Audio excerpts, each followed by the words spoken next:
Hi everyone. क्या आपने कभी ध्यान दिया है कि मुझे जाना है और मुझे जाना पड़ता है, इन दोनों में क्या फ़र्क है? दिखने में तो दोनों वाक्य एक जैसे लगते हैं, लेकिन एक में आप अपनी इच्छा से जा रहे हैं और दूसरे में मजबूरी से। तो सवाल ये है कि जब हम इंग्लिश बोलते हैं तो इस फ़र्क को कैसे दिखाएंगे। इस वीडियो में हम सीखेंगे कि कैसे बताएं कि कोई काम मन से किया जा रहा है और कैसे दिखाए कि वो काम मजबूरी में किया जा रहा है, और इसके लिए कौन कौन से ग्रामर रूल्स और हेल्पिंग वर्ब लगते हैं, वो भी प्रेजेंट, पास्ट और फ्यूचर तीनों टेंस में। वीडियो के आखिर तक आप ये फ़र्क ना कि सिर्फ समझ पाएंगे, बल्कि आसानी से इंग्लिश में ट्रांसलेट भी कर पाएंगे। तो चलिए बिना टाइम वेस्ट किए शुरू करते हैं। अब बात करते हैं एक बहुत ही काम की चीज़ की, इच्छा और मजबूरी के बीच का फ़र्क की।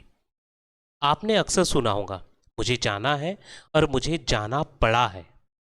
दोनों वाक्य सुनने में मिलते जुलते हैं, लेकिन इसके पीछे की भावनाएं अलग होती है।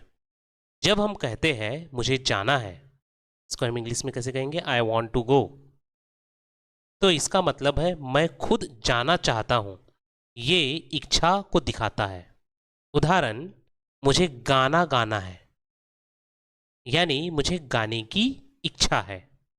अब देखिए दूसरा वाक्य, मुझे जाना पड़ता है, आई हैव टू गो। इसका मतलब है मजबूरी में जाना पड़ रहा है, चाहे मन हो या ना हो। उदाहरण के लिए, मुझे रोज जल्दी उठना पड़ता है, यानी मैं नहीं चाहता लेकिन उठना मजबूरी है। इन सभी में ग्रामर रूल्स को ध्यान रखिए। मुझे प्लस वर्ब प्लस है इज इक्वल टू इच्छा, जिसको हम डिज़ायर कहते हैं। सेकंड है मुझे प्लस वर्ब प्लस पड़ता है, अर्थात मजबूरी, जिसको हम कंपल्सन कहेंगे। तो अगली बार जब आप वाक्य बनाएं तो ध्यान दीजिए, काम दिलाने से हो रहा है या हालत से मजबूर होकर। इसी से पता चलेगा हाई लगाना है या पड़ता है का यूज़ करना है। तो चलिए अब सीखते हैं कि प्रेजेंट टेंस में जब हमें अपनी इच्छा को जताना होता है, तब हम इंग्लिश में कौन सा स्ट्रक्चर और कौन सा हेल्पिंग वर्ब इस्तेमाल करते हैं। स्ट्रक्चर बहुत सिंपल है। Subject plus is am are plus to plus verb का फर्स्ट फॉर्म प्लस ऑब्जेक्ट। यानी सबसे पहले आएगा सब्जेक्ट, फिर इज एम आर, उसके बाद टू, फिर वर्ब का फर्स्ट फॉर्म और आखिरी में ऑब्जेक्ट। अब देखिए हेल्पिंग वर्ब का रूल्स क्या कहता है कि आई के साथ हमेशा एम टू आएगा। ही सी इट या किसी के नाम के साथ इज टू का यूज होगा, और यू वी दे के साथ हमेशा आर टू का यूज होगा। तो अब देखते हैं कुछ आसान से एग्जाम्पल, जिससे आपको स्ट्रक्चर और यूज दोनों अच्छे से समझ में आ जाएगा। पहला वाक्य है मुझे कविता लिखनी है। यहाँ सब्जेक्ट है आई, इसलिए हेल्पिंग वर्ब होगा एम टू। लिखने की इंग्लिश होती है राइट, और तो सेंटेंस क्या बनेगा? I am to write a poem. मुझे कविता लिखनी है, I am to write a poem. दूसरा सेंटेंस देखते हैं, वह पार्क जाना चाहती है। यहाँ पे सब्जेक्ट है सी, इसलिए लगाएंगे इज टू, और जाना के लिए हम क्या यूज करेंगे? गो। पूरा सेंटेंस क्या होगा? She is go to the park. वह पार्क जाना चाहती है। She is to go to the park. वह पार्क जाना चाहती है। तीसरा सेंटेंस देखते हैं, हमें गाने सुनने हैं। उई एक प्लूरल सब्जेक्ट है, तो हेल्पिंग वर्ब होगा आर टू। यहाँ हमी के लिए क्या यूज करेंगे? उई, जो कि वो प्लूरल सब्जेक्ट है। तो हेल्पिंग वर्ब यू के साथ क्या लगेगा? Are to. और सुनने के लिए क्या हम यूज करेंगे? लिसन। तो सेंटेंस क्या होगा? We are to listen to song. हमें गाने सुनने हैं। We are to listen to song. हमें गाने सुनने हैं। और चौथा, बच्चों को स्कूल जाना है। चिल्ड्रन, बच्चे के लिए अपन बच्चे, बच्चा के लिए चाइल्ड, परंतु बच्चे के लिए हम क्या यूज करेंगे? चिल्ड्रन, जो कि प्लूरल है। तो यहाँ पे भी वही रूल होगा आर टू। तो सेंटेंस क्या बनेगा? Children are to go to school. देखा आपने, स्ट्रक्चर वही है, सब सब्जेक्ट के हिसाब से हेल्पिंग वर्ब बदल रहा है। प्रैक्टिस करते रहिए और बहुत जल्दी आप इस सब चीज़ों में फ्लुएंट हो जाएंगे। बात करते हैं पास्ट टेंस की, यानी जब हमें किसी काम को करना था अपनी इच्छा से। इसका स्ट्रक्चर बहुत सिंपल है, सब्जेक्ट प्लस वॉज या were plus to plus verb का फर्स्ट फॉर्म प्लस ऑब्जेक्ट। यानी सब्जेक्ट के बाद लगाएंगे वॉज या वेयर, फिर टू, फिर मेन वर्ब का फर्स्ट फॉर्म और आखिर में ऑब्जेक्ट। अब जानते हैं कौन से सब्जेक्ट के साथ कौन सा हेल्पिंग वर्ब लगेगा। आई ही सी इट और किसी भी नाम के साथ अपने को क्या लगाना है, वॉज टू का यूज करना है। वैसे ही यू वी और दे के साथ हमेशा वेयर टू का यूज करना है, क्योंकि ये सभी क्या है, प्लूरल है। आई ही सी इट और कोई नाम क्या होगा, ये सिंगुलर, उसके साथ वॉज टू लगाना है। यू वी दे के साथ वेयर टू का यूज करना है। एग्जाम्पल देखेंगे तो और क्लियर हो जाएगा, लेकिन एक बात हमेशा याद रखना, पास्ट में अगर आपसे किसी काम को करने की इच्छा जता रही है तो यही स्ट्रक्चर हर बार काम आएगा, यही स्ट्रक्चर आपको हर बार काम आएगा। कुछ एग्जाम्पल से समझते हैं कि पास्ट में इच्छा वाले वाक्य को इंग्लिश में कैसा बोलेंगे। पहला वाक्य है, मुझे उसे कॉल करना था। यहाँ पे सब्जेक्ट है आई, तो हेल्पिंग वर्ब होगा वॉज टू। कॉल करने के लिए हम क्या लिखेंगे, कॉल हिम। तो सेंटेंस क्या बना, I was to call him. दूसरा है, वे फिल्म देखना चाहते थे। यहाँ पे वे के लिए क्या यूज किया है, दे के साथ लगेगा वेयर टू। देखना यानी वॉच अ मूवी, तो पूरा सेंटेंस क्या होगा, they were to watch a movie. तीसरा सेंटेंस होगा, रीना को गिफ्ट खरीदना था। यहाँ पे रीना क्या है, सिंगुलर सब्जेक्ट है, इसलिए लगेगा वॉच टू। और खरीदने के लिए क्या होगा, बाय अ गिफ्ट। तो सेंटेंस क्या होगा, Reena was to buy a gift. उसी प्रकार से चौथा होगा, तुम्हें घर साफ करना था। तुम्हें घर साफ करना था। यहाँ पे यू के साथ हमेशा वेयर टू लगता है, तुम्हें के लिए क्या होगा, यू। और यू के साथ हमेशा क्या यूज करना है अपने को, वेयर टू। साफ करने के लिए क्लीन द हाउस। तो सेंटेंस क्या बनेगा, you were to clean the house. Structure वही है, बस सब्जेक्ट के अनुसार वॉज या वेयर को अदला बदली करना है और चुनना है कि किस सब्जेक्ट के साथ कौन सा हेल्पिंग वर्ब आएगा, वॉज आएगा या वेयर।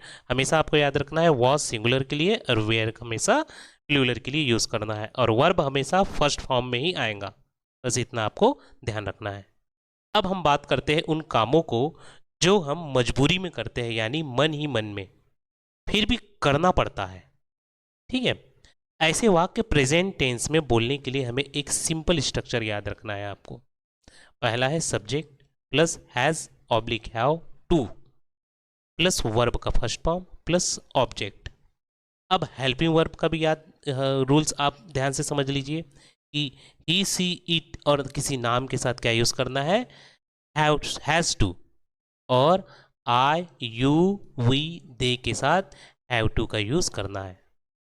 एग्जाम्पल के बिना यह अधूरा है, पर स्ट्रक्चर यही है जो आपको हर बार मजबूरी वाले वाक्यों में इस्तेमाल करना है। याद रखिए, हैव टू और हैज़ टू से ही पता चलता है कि कोई काम कंपल्सन यानी मजबूरी में किया जा रहा है।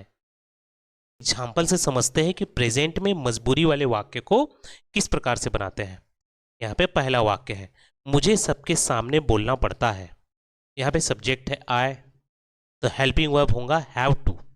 बोलने के लिए क्या यूज किया गया है, स्पीक। हमेशा याद रखना, यहाँ पे हेल्पिंग वर्ब का फर्स्ट फॉर्म आएगा। तो सेंटेंस होगा I have to speak in front of everyone. दूसरा है, वह रोज नहाना पड़ता है। उसे रोज नहाना पड़ता है, यहाँ पे वह नहीं है, उसे रोज नहाना पड़ता है। यानी ही एक सिंगुलर सब्जेक्ट है, इसीलिए लगेगा हैज टू। नहाने के लिए टेक अ बाथ, तो सेंटेंस क्या बनेगा, he has to take a bath every day. तीसरा सब्जेक्ट है, हमें समय पर पहुंचना पड़ता है। यहां पे उई, हमें के लिए क्या यूज किया गया है, उई, इसके साथ आएगा हैव टू, और पहुंचने के लिए रीच। तो सेंटेंस क्या बनेगा, we have to reach on time. और चौथा वाक्य, बच्चों को होमवर्क करता है। यहाँ पे बच्चों के लिए क्या यूज़ किया गया है? चिल्ड्रन, जो कि प्लूरल है, इसलिए हैव टू का यूज़ करना है। और करने के लिए डू, ठीक है। होमवर्क, होमवर्क यानी होमवर्क, तो सेंटेंस क्या बनेगा? Children have to do homework. Structure simple है, बस सब्जेक्ट के हिसाब से हैव टू या हैज़ टू का इस्तेमाल करना है। और हमें ध्यान रखना है वर्ब का फर्स्ट फॉर्म ही हमेशा लगेगा। अब बात करते हैं पास्ट टेंस की, यानी जब कोई काम मजबूरी में करना पड़ता है, था। ऐसे वाक्यों के लिए स्ट्रक्चर बहुत सिंपल है, subject plus had to plus verb का फर्स्ट फॉर्म प्लस ऑब्जेक्ट। और यहाँ पे अच्छी बात यह है कि हैड का इस्तेमाल सभी सब्जेक्ट के साथ होता है, चाहे वो आई हो, ही हो, यू हो या दे हो, सबके साथ सिर्फ हैड टू ही लगेगा। ये हैड टू यानी पास्ट में कंपल्सन, जब कोई काम करने की इच्छा नहीं थी फिर भी करना पड़ा।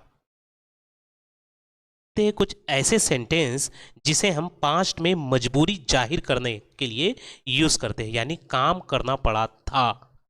इसका पहला वाक्य है, मुझे अकेले खाना पड़ता था। मुझे अकेले खाना पड़ता था। यहाँ पे सब्जेक्ट है आई, और पास्ट में कंपल्सन दिखाने के लिए हमेशा हैड टू का लगाते हैं। खाने के लिए ईट और अकेले के लिए अलोन। तो सेंटेंस क्या बना? I have to eat alone. अब यहाँ पे मत देखिए कि हैड लगा है तो ईट का फर्स्ट फॉर्म है, ऐसा क्यों? हमेशा यहाँ पे वर्ब का फर्स्ट फॉर्म आएगा। दूसरा सेंटेंस है, उसे माफ़ी मांगनी पड़ी थी, यानी ही हैड टू अपोलाइज माफ़ी मांगने का फॉर्मल इंग्लिश वर्ड होता है। तीसरा है, हमें ट्रेन पकड़नी पड़ी थी, we have to catch the train. Catch का मतलब यहाँ पकड़ना है और ट्रेन तो ऑब्जेक्ट है। चौथा, तुम्हें सफाई करनी पड़ी थी, you have to clean up. Clean up यानी सफाई करना, ठीक है। तो यहाँ पे स्ट्रक्चर बिल्कुल सिंपल है, subject plus had to plus verb का फर्स्ट फॉर्म प्लस ऑब्जेक्ट। कोई कंफ्यूजन नहीं, बस वर्ब का फर्स्ट फॉर्म का इस्तेमाल हर बार करना है आपको। और क्या लगाना है? Had to. पास्ट में मजबूरी वाले वाक्य को, कंपल्सन वाले वाक्य को दर्शाने के लिए हैड टू का यूज़ करना है। ये बात हमेशा आपको याद रखनी है। अब सीखते हैं फ्यूचर टेंस में मजबूरी कैसे जताई जाती है, यानी जब कोई काम करना पड़ेगा चाहे मन हो या ना हो।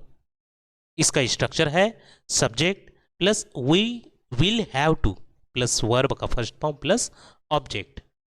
और सबसे अच्छी बात यह है कि यहाँ पे विल हैव टू सभी सब्जेक्ट के साथ एक जैसा रहता है, कोई कंफ्यूजन नहीं।